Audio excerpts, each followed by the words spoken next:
Oh man, where do I start? Where do I start? Post game reaction show. Ryan Thomas Take Sports Podcast. I'm getting this one right out of the way. Facing the music, I'm facing the loss. I'm frustrated. I'm ticked. I'm annoyed. I am just. I feel done with all of this. Like that's like the mood, not literally, but just mentally. I'm like, that game was terrible in every which way. Just terrible.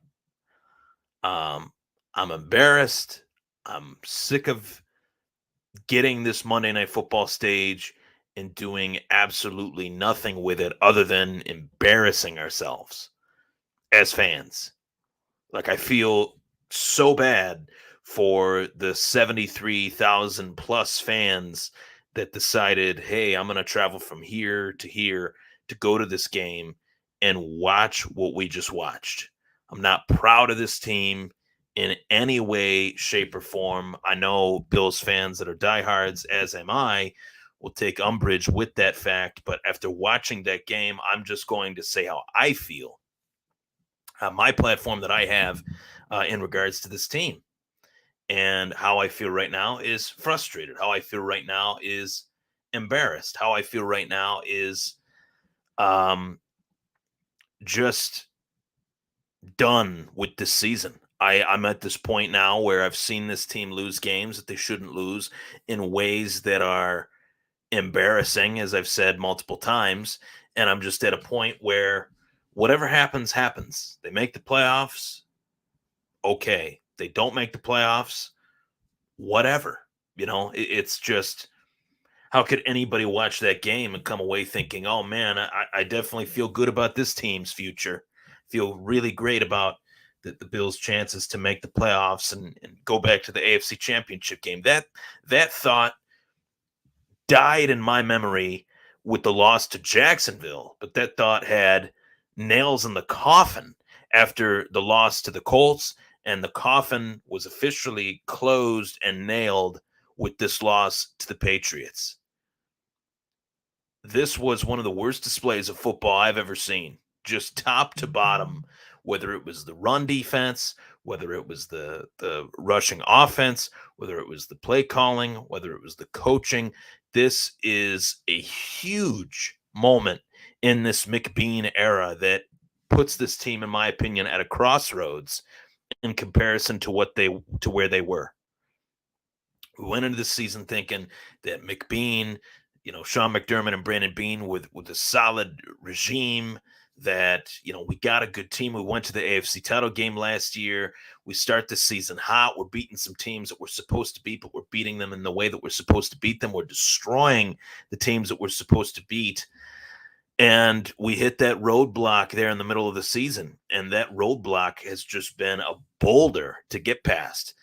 The weaknesses of this team are so blatantly obvious that the opposition can just attack it and attack it and attack it relentlessly, almost as if you can call a JV style offensive game plan against an NFL defense, or you can call a JV style defensive game plan against an NFL offense. And there's Bills fans out there that don't want to hear this because they don't want to admit that, this team isn't as good as we thought. But this team is not as good as we thought. If we don't know that by now, if you guys don't want to admit that by now, I think you're living in a fantasy land. So that's how I'm starting off the show. I hate to go that route, but man, this game was terrible in every which way. In every which way. Regression all around, in the words of Ken Zentel, who just threw down the first comment of the show. Regression all the way around. And you guys fire off your comments as I continue to rant and rave about how pathetic of an effort that was against the Patriots on home field in Orchard Park in front of a sold out crowd. I am very disappointed. in this team.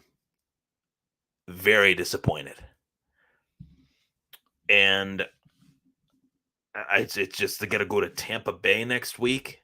I mean, off of that, we're staring 7-6 in the face right now.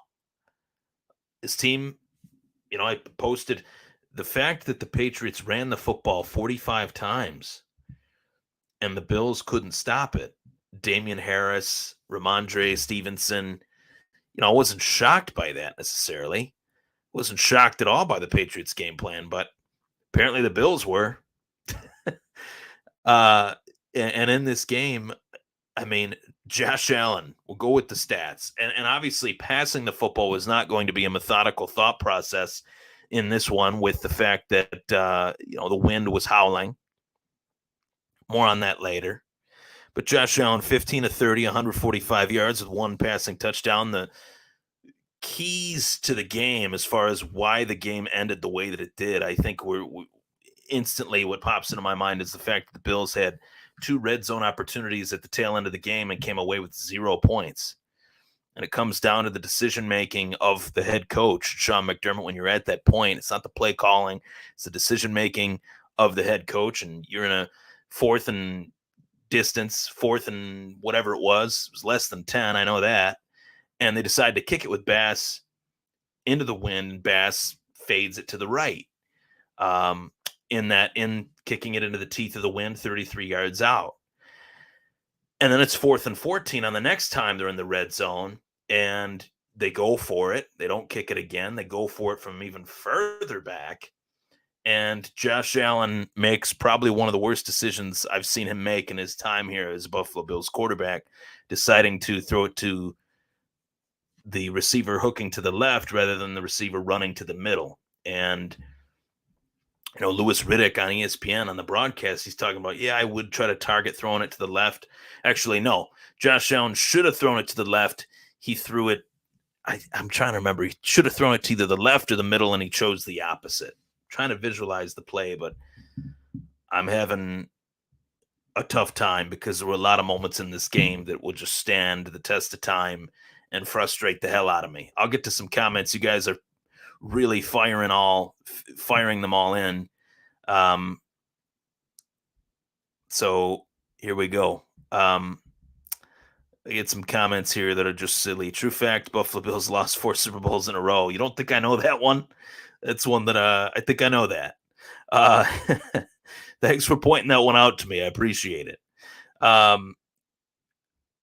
But this team has no run game, and it's a 3-part situation with the run game. It's the fact that the offensive line can't run block. It's the fact that the offensive coordinator can't call a run game as far as the plays, the X's and O's of the run plays that they decide. And it's the fact that I've come to terms with the simple fact that Matt Breida, Devin Singletary, and Zach Moss are the worst pair of running backs on any NFL team. It's just the fact of the matter. They're just not good enough. They're not good enough. And I say they're not good enough because, they might be good enough against a team one week. They might be good enough against a team another week, but they're not good enough against the New England Patriots, and that's who we need them to be good against. And I think that is a huge issue. And also talking about an issue that I am going to go just scorched earth on after watching this version of the Bills tonight. I have come to the conclusion that there's one player on this team that is definitely not suited for the position that he's played the last few seasons. And it's the first hot take of the show that I have for you.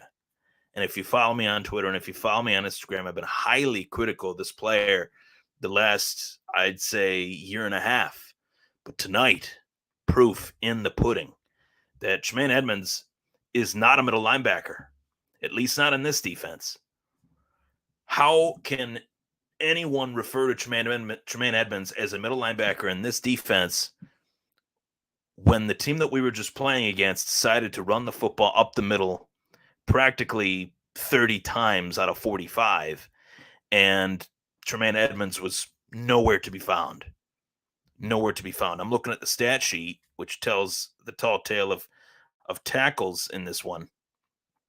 Tremaine Edmunds had 6 tackles today. Jordan Poyer had 8. So anytime your safety leads the team in tackles, that means the ball carrier is getting to the safety, which means he's getting through the defensive line, through the linebackers, and to the safeties. And the fact that Tremaine Edmunds is 6'5", 240 pounds, runs a 4.3 40, and can't stuff the middle, it's a simple facet of playing middle linebacker that I learned when I was 7 or 8 years old playing Lockport Little League football. If you are a linebacker manning the middle and the ball is snapped, your eyes are following where the ball is going, whether the quarterback has the football and you're in pass coverage or whether the running back is given the football, you're following the ball carrier. You're not attacking the blocker. You're not attacking the offensive lineman or, penetrating into the D line. That's what the defensive end's job is for. Defensive end, the defensive tackle, that's their job, to penetrate the offensive line and to try to get after the quarterback. Your job is to bring down the ball carrier or to find the ball carrier. That's your job as a linebacker. And in some cases, cover, of course. But Edmunds is just god awful. And the fact that I say he's god awful this week, he might not be god awful next week. But my point in that is the Patriots, cream of the crop coaches, Bill Belichick, Josh McDaniels, they're game planning for a player in Tremaine Edmunds, and they're exposing a player in Tremaine Edmunds at the middle linebacker position. That's not to say that Tremaine Edmunds can't play in the NFL. The key in the whole statement is that he is not a middle linebacker, in my opinion. People can disagree with me all they want. It's not just one bad game. I've gone back. I've checked the tape. I've watched Tremaine Edmunds time and time and time again attack the block rather than find the ball carrier. And tonight was embarrassing. Mac Jones did nothing. 0. He was irrelevant to this game. He didn't even have to be out there. They could have their backup quarterback out there. He was just handing the ball off all day long. They could have had their punter line up as their quarterback with how few times they passed it in this one with 3 passing attempts. The punter could have thrown the ball 3 times, less than 10 yards, and we would have seen the same result. Utterly embarrassing. And 14 points. People will hang their hat on that and say, 14 points. We only allowed 14 points. We only scored 10. And we let 14 points get put up by a team that went into this game knowing that they were going to just run the football. It's embarrassing. It is utterly embarrassing. I saw horrible tackling in this game between Edmunds, Poyer, Hyde. I saw a defense that had no soul in this game. And what I mean by that is, what I mean by that is Trey White. Maybe if Trey White was out there, as far as him making a play, I've talked about it before, he adds this swagger to the team, to the defense in particular. When he makes a play, it's like this infectious swagger that the Bills just looked flat. There were moments on defense where they were able to stop the run. Too little, too late. The score was already the score. It was 11-10. It was 14-10. Too little, too late. Very frustrating. And I have seen enough of Tremaine Edmunds. And the thing is, salary-wise and contract-wise, what we're talking about with Tremaine Edmunds now, shifting gears in the business side of the game, is that Tremaine Edmunds, his option was picked up. His 5th-year rookie option was a first-round draft choice in 2018, as was Josh Allen. But once that option's gone, once that option's passed, the Buffalo Bills have a major decision with Tremaine Edmunds. This man does not deserve elite linebacker, middle linebacker money. You look at what some of these other middle linebackers are making per year. Edmunds does not deserve that contract based on what we've seen thus far. Not in my opinion. And again, it's my opinion. I think a lot of people would disagree with me on that. And I'm sure there's people that are not, I should say I'm sure there's a lot of people that would agree with me on that. I'm sure there's people that would disagree with me on that too. And I'll get to your comments for sure. I'm going to read everyone's comments in this show. But I just have to say my piece. Just very frustrating. Very frustrating. I look at this game and I say to myself, where do you go from here? I mean, we lost this game for two simple reasons. We lost this game because we can't run the football and we can't stop the run. And those are my keys to victory. Literally, the biggest facet of this game is ... neutralizing the run and establishing our own run game. Buffalo failed and failed epically at doing that. Anytime a team in 2021's NFL can win a football game by throwing the ball 3 times, holy shit. And I think you're going to have to really take a look at the obvious and say the criticism is definitely earned by both sides of the ball.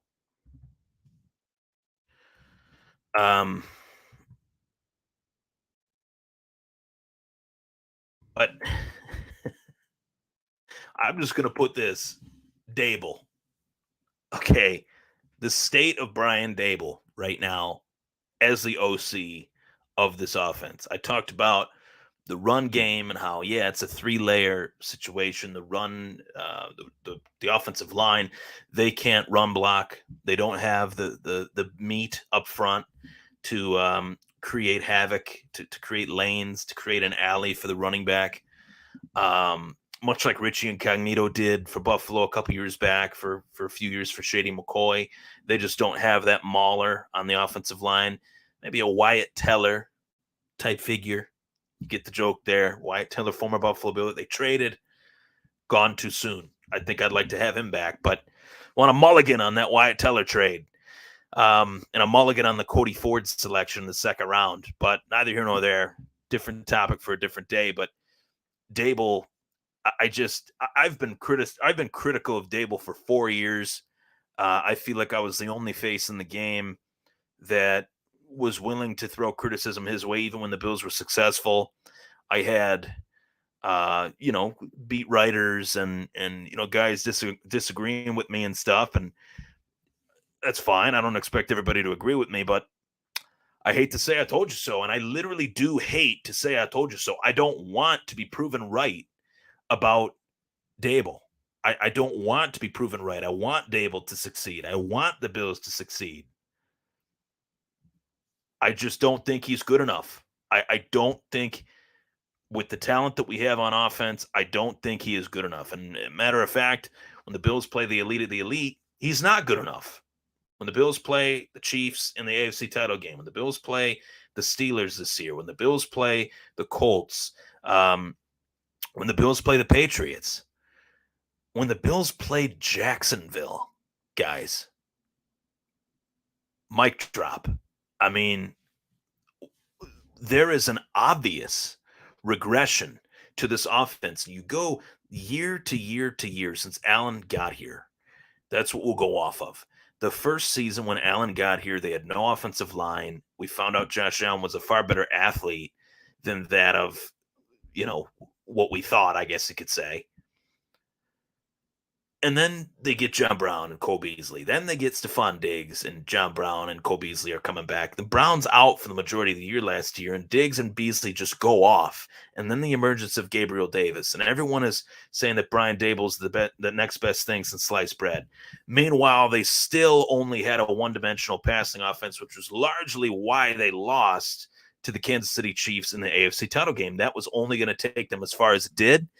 And then one off season later, all these teams are preparing, all these teams are adjusting. And you would think that one more year of Gabe Davis in this offense, one more year of Stephon Diggs in this offense, one more year of Cole Beasley in this offense, one more year of Josh Allen in this offense, as well as one more year of an emerging talent in Dawson Knox.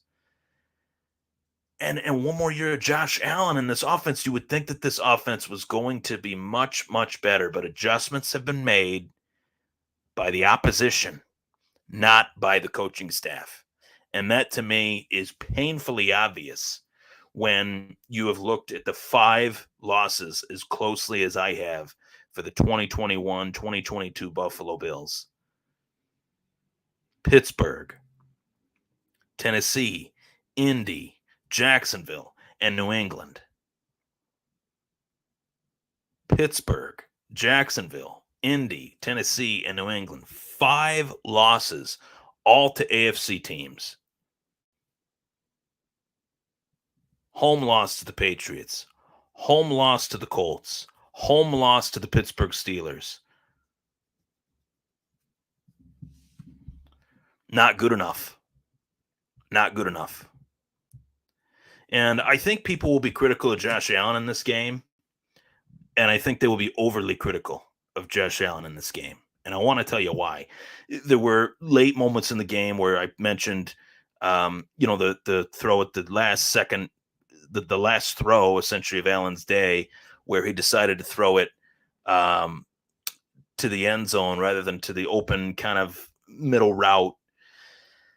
And then people will criticize the throw to Dawson Knox, where I will say boldly and honestly that Knox was hit by Adrian Phillips well before that ball was even in his stratosphere. He was held, he was hit, and the ball fell forward. I just truly feel that he will be criticized for it. For that last decision, or the second to last decision to Knox, when Knox, he was hit before that ball was even thrown to him. I got people commenting on other streaming sites too that I want to get to. And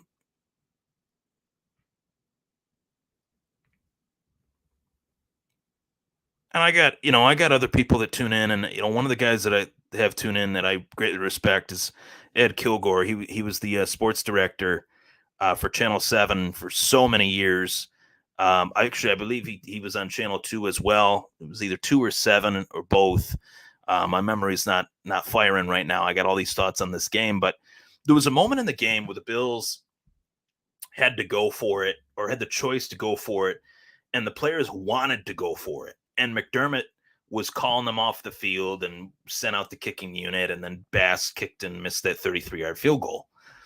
Those things have happened more times than I could ever remember in previous years, where Sean McDermott has decided, I'm going to kick it here, I'm going to punt it here, I'm not going to go for it. It's 4th and 5 or less, and we're going to go that route. Those things add up to an offense. Those things, and then the one time he decided not to was that quarterback sneak against Tennessee, where Deion Dawkins was on Josh Allen's lap, and everybody said Allen slipped, but you go back and watch the play, Deion Dawkins just got blown up upon the snap. I don't think I'm overreacting or overreaching in the sense that McDermott, there's moments where he's coached to not lose rather than coaching to win. And I could never say that about Sean in previous seasons, but I will say it this season. And it's just my opinion, what I've noticed, moments and opportunities in games where McDermott decides to kick it or punt rather than go for it, and then adds up at the tail end of the game. We're playing behind based on those decisions. And those decisions going one way or the other are crucial to the score at the end of the game. So I just want to acknowledge that. So let's see here. I got a lot of comments. My buddy Michael already threw me a comment. I can't see it. So I can't see the okay. I'll read this one off. He says, Michael Lardy says, Thomas Day question, is Edmunds the Dahlin of Buffalo football? No, he's not. Rasmus Dahlin is 21 years old. Tremaine Edmunds is playing in his 4th season. Dahlin's playing in his 5th. They're both young. But hockey is a much different game than football. And the task that Tremaine Edmunds is being asked of, he's not passing. It's you're the quarterback of the defense. Rasmus Dahlin is arguably the best defenseman talent-wise on the team. Man, the more I talk, the more I'm starting to think you might be right, Mike. I don't know. I feel like Dahlin should not be moved positions. Tremaine Edmunds, I feel, should be moved to the outside. I would not go as far to say that Dahlin deserves to be placed as a winger or, moved to Rochester or something like that. Edmunds needs to be moved. He needs to be moved to the outside. He is not a middle linebacker. I will say it until he is moved. He is not a middle linebacker. I don't care what anyone says. My opinion is that Edmunds is not a middle linebacker. It's been proven in these games with big opportunity that he just cannot man the middle. And I've watched Ray Lewis, Brian Urlacher, London Fletcher, Sam Mills, some of the linebackers that I've really enjoyed watching. And, they all have different physical body types. Brian Urlacher was 6'4", 250. Ray Lewis was 6'3", 250. London Fletcher was 5'10" at best. Sam Mills was 5'8", 5'9" at best. And they filled gaps. They manned the middle. They read the ball carrier when the ball was snapped. Tremaine Edmunds is a deer in headlights. And he's played within the same scheme for 4 years. Dahlin has not. The Sabres have had how many different head coaches since Dahlin got there? What, 4? 3, 4? Whereas Edmunds has played with the same defensive coordinator, same head coach. So in that regard, no, I don't think he is the Dahlin of Bills football. Ken Zentil says the process ran off the rails, regression all around, not the team of 2020, not even close, Ken, not even close. Outside looking in, the fact that they ran the ball 98% of the game versus Buffalo shows how bad the DTs and the whole run game is. I want your take outside looking in on the defensive tackle play of one Ed Oliver tonight. I was expecting Ed Oliver to be a relied upon figure in this game, and he did not have a good game. So it was like I knew how the Patriots were going to attack this game. Keys to victory were, as I said, neutralizing the run and establishing our own run game. We did neither of those. Bills will still make the playoffs likely, and it was a close game. Could have been worse. I just can't think like that. I'm dealing in the reality spectrum. 7-5. This team was in the AFC Championship game last year. 7-5, no run game. 7-5, statistical drop-offs for virtually every offensive player. 7-5, they just lost a game against a team that only needed to throw the ball 3 times. So I just can't look on the bright side. I'm not, crapping on your comment, but I just can't. I can't think like that. Could have been worse. I can't think like that. It's just, I can't do it.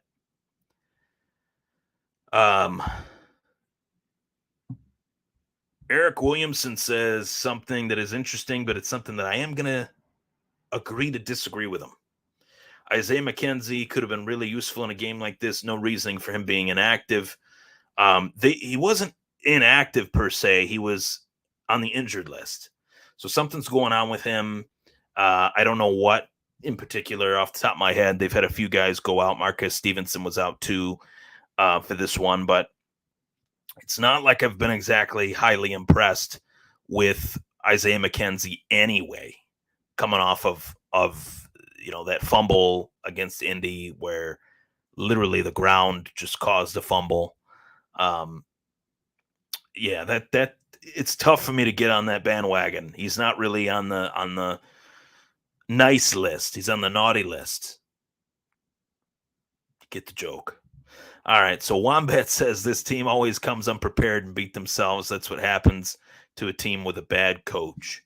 I feel like when you lose, the coach is under more surefire criticism, and rightfully so. I mean, this is a coach that the expectations, he set the bar for the expectations that are bestowed upon him.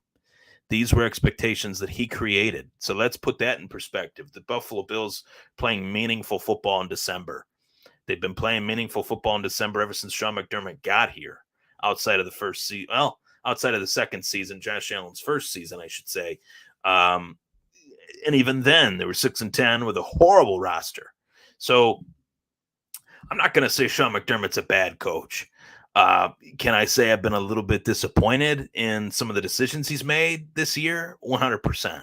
But bad coach, I'm not hopping on that yet. I think without him, they wouldn't even be where they are at 7-5 at all. Like 7-5, meaning they wouldn't be where they are good at 7-5. And I don't think they should be 7-5.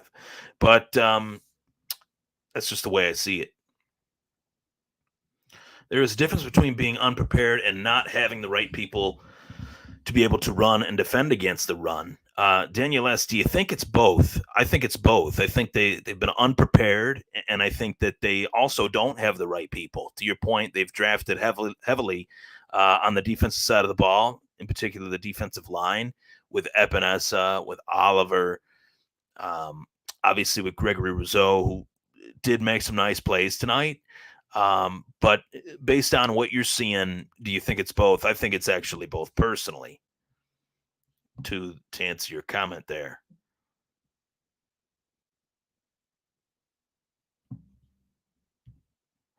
Is the joke, this is Chris Madison, is the joke Allen made to Terry about a dome really a joke? I hope not. And this is another thing. I've talked about this for years. And my friends, my close friends, they disagree with me on this for years. I've always thought if one team in the NFL needed to have a dome, it was the Buffalo Bills. And I have, podcasters that are friends, former guests that, I've become friends with that are all throughout the country. They cover the Detroit Lions, they cover the Minnesota Vikings, they cover cold weather teams, right? And they are shocked that the fact that the Buffalo Bills, the team that I cover on my podcast, doesn't have a dome. And I've been so frustrated, and this is going to get a little political, and I don't want to, but I've been so frustrated with the fact that Erie County has completely closed the door on building a dome stadium, due in large part to the fact that the Pagulas said they would prefer a open air stadium. They want the elements. They want the elements to be a part of the game.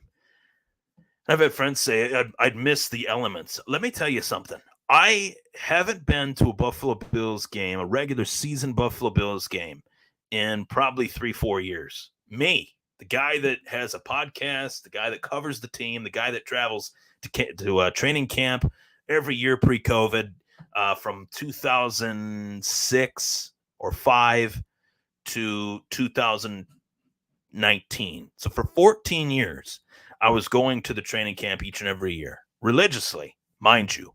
I even drove there by myself sometimes to catch a glimpse of this team, okay?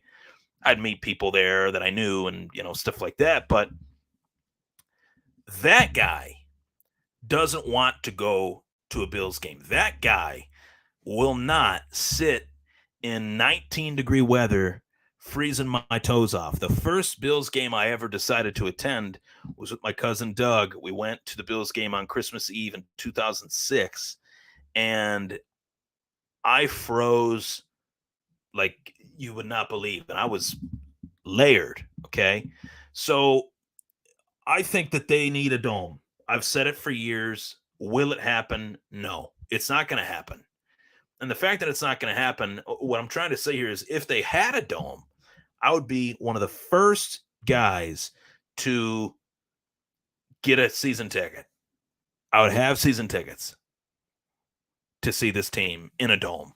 But I don't want to go to these games when the demand is higher for the games when the weather's good. It's harder to get tickets. The demand goes down when the weather gets bad because less people want to go, and the tickets get cheaper when the weather's not good. But I don't care. I still don't like the cold. I want to minimize myself in the cold as much as possible. And I don't go to the games as a result of that because I miss out on the warm weather games because the demand is high. And I can't go to the cold weather games because I just won't. So that's just my take on that question. We need a dome. So it is what it is. I'm getting some comments that I think are from some Patriots fans, which is cool. Respect to you guys. Tip your cap. You guys didn't have to do a whole lot to win. Let's not act by any means like let's spare me. Let's not act as if you guys came into Buffalo and wrecked shop. That did not happen. If you think that happened, you're living in a fantasy land, right? That's the line. You're living in a fantasy land. If you think that they came in and wrecked and just wrecked shop um, in Orchard Park, New York tonight, they did jack squat. They didn't have to do hardly anything. That's why this game is terrible because the Patriots came in there and just said, we're going to run the ball. That's it. And they did it, and they did it, and they did it all over the field. So it is what it is. It is what it is. I'm going to get to some comments here.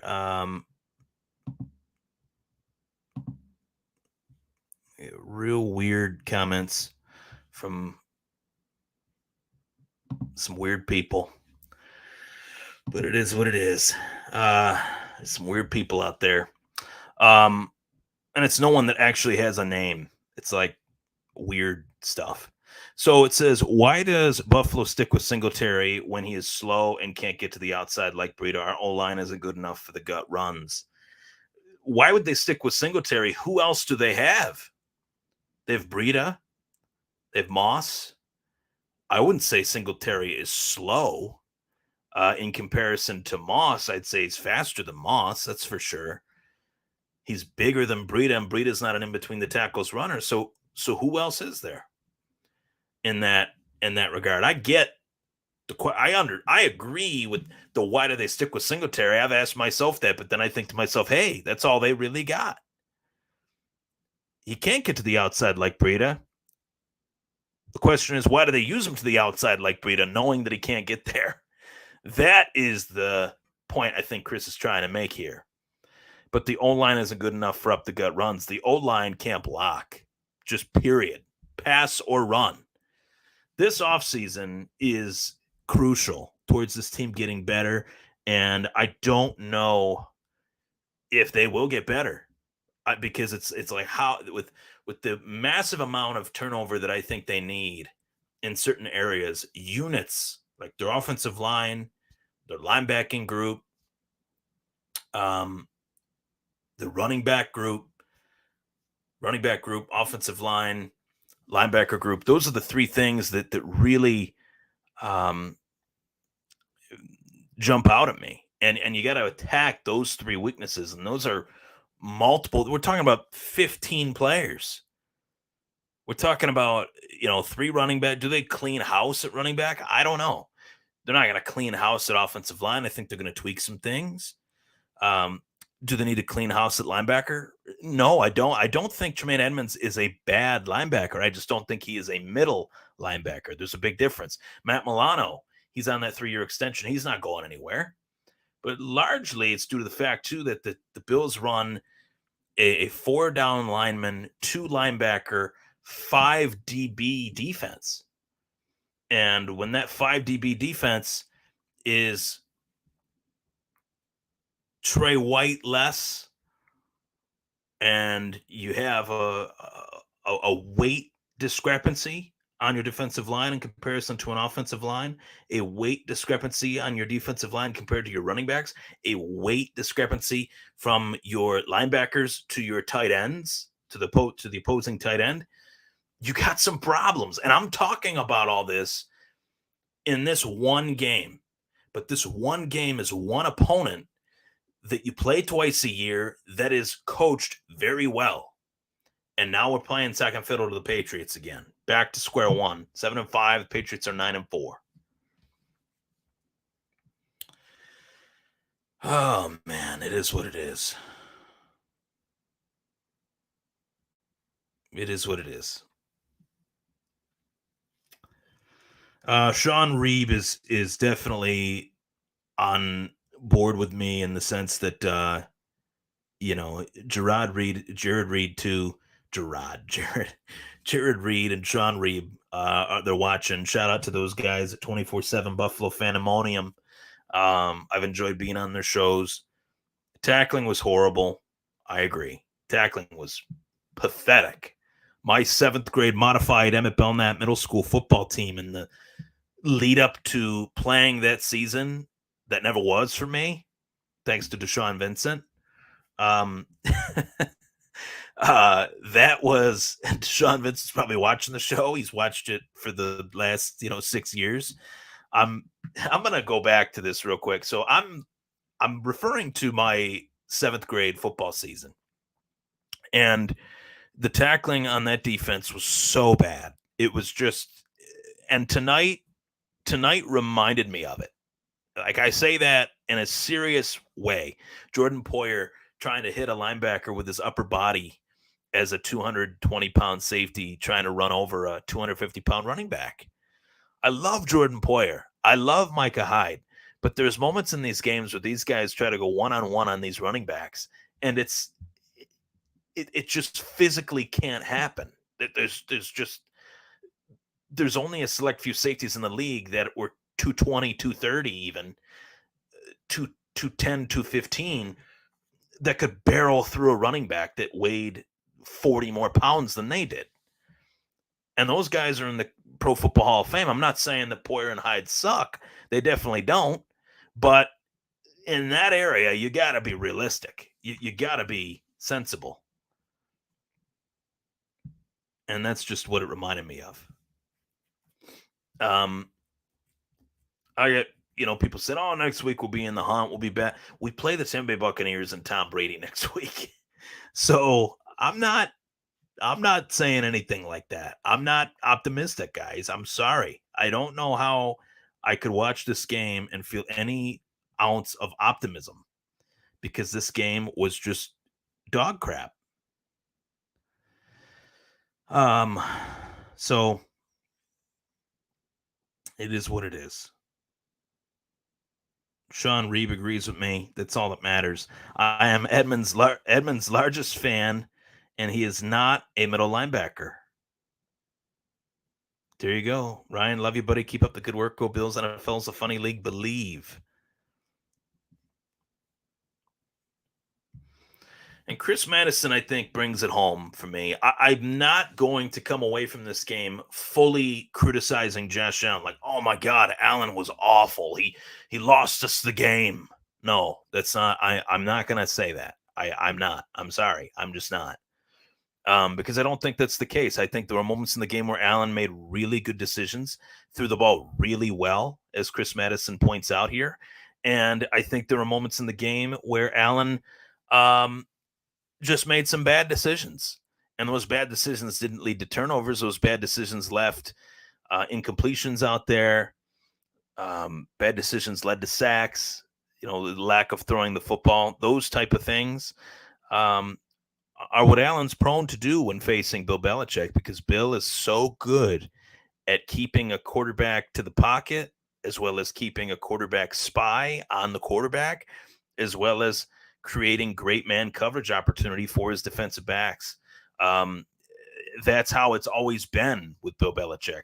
Bill Belichick has never strayed away from any one thing. He has a system. He finds the right players to fit that system, and he implements that system.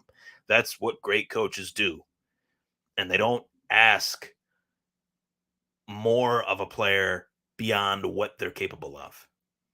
He just finds the right player to fit that particular role, and they play it. And this isn't a kumbaya. The Patriots are the greatest team ever. And, I don't think the Patriots are going to go to the Super Bowl. I really don't. But I think that they're a good team. I will say that. I think they are a good team. I think their defense is legit. Their run game is legit. Mac Jones did absolutely nothing to help the Patriots win this game. So it actually proved that ESPN is a bunch of living in the moment suckers. in terms of how they approach and analyze the Patriots, in the sense that, oh, Mac Jones is the next best thing since sliced bread. He can turn water into wine. No, that's not. I mean, he's had an impressive rookie year, but how could anyone say that he's this MVP? Terrell Owens was on One Bills Live this morning, and he said that Mac Jones is in the MVP conversation. Come on, man. That's crazy. That's just crazy. I think that, a lot of people have questions on how I feel about this offense too, and Dable, and they want me to rip into Dable too. And I've been doing it for 4 years, that I'm just at a point where I don't care where he goes, just as long as he's not here. I don't like to call for a team to fire a coach, but I'm at that point now with Dable that I think that there is criticism for Dable as well as Brandon Beane and McDermott, because I think they did misevaluate this offensive line.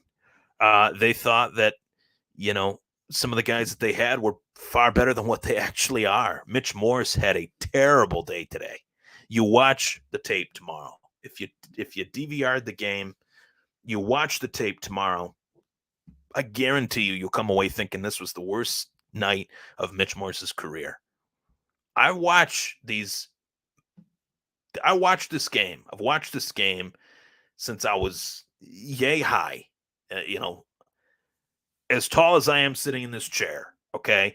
I've watched the game for a long time, played the game at a very mediocre level, but I know enough in the sense that when I'm watching the game, I'm watching a lot of different things. I'm not just watching Allen. I'm watching the snap, the line, the blocks, the receivers getting open, how the defense is covering, how the defense is stuffing the gaps, how the running backs blocking, or the running backs going into the flat, how the running backs attacking the handoff. A lot of little nuances to the game, and Mitch Morse was blown up quite often tonight. So that was a factor. Allen having to roll to his left or to his right upon a second and a half of having the ball in his hands. That is a problem against these elite teams. I want to get to some more of your comments here. I know that you guys had some.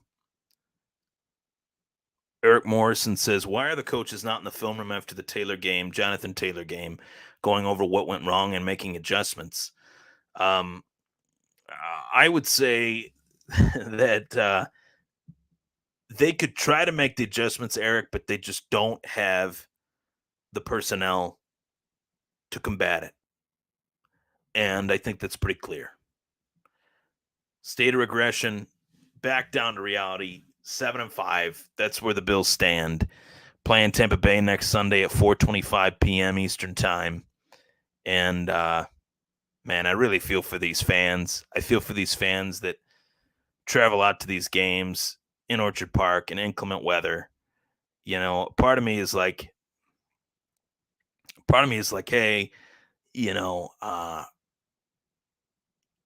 I feel sorry for them, but then another part of me is like, they're enabling the somewhat mediocrity that we've seen from the Bills the last few weeks. Can Allen be a guy that wins a Super Bowl? I think he can. I still believe in Josh Allen. I'm not going to just say that the whole team is terrible. And, I think the team has regressed. And I think there's areas of the team that are worse than what they thought. I think there's areas of the team depth-wise that are extremely thin. But the one constant is that this Buffalo Bills team wouldn't even be 7-5 if it wasn't for Josh Allen. That's a fact. And these games that they've lost, there's moments where Allen has kept them in these games, gives them the best chance to win every single week. And he's one of the most dynamic quarterbacks in the league. So, it's just a matter of how they supplant him and supply him with talent.